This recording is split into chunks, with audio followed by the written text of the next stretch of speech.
மழை காரணமாக சென்னையில் விமான சேவைகள் பாதிக்கப்பட்டிருக்கிறது. 317 பயணிகளுடன் தோஹாவிலிருந்து சென்னை வந்த கத்தார் ஏர்லைன்ஸ் விமானம் பெங்களூருவுக்கு திருப்பிவிடப்பட்டுள்ளது. துபாய், லண்டன், ஷார்ஜா விமானங்கள் வானில் சிறிது நேரம் வட்டமடித்து பறந்துவிட்டு பின்னர் தரையிறங்கின. சென்னை மற்றும் புறநகர் பகுதிகளில் அதிகாலையில் பெய்த கனமழை காரணமாக விமான சேவைகள் பாதிக்கப்பட்டுள்ளது. கூடுதல் விவரங்களை வழங்குவதற்காக செய்தியாளர் ஜெய்சங்கர் இணைகிறார். ஜெய்சங்கர், விவரங்கள் என்ன?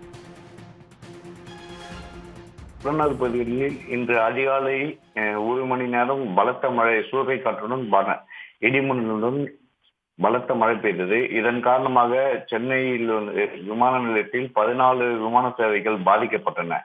அதாவது கத்தார் நாட்டு தலைநகர் மஸ்கட்டிலிருந்து 317 பயணிகளுடன் அதிகாலை 2:50க்கு சென்னையில் தரையிறங்க வந்த கத்தார் ஏர்லைன்ஸ் பயணிகள் விமானம் தரையிறங்க முடியாமல் வானில் வட்டமடித்து விட்டு பறந்தது.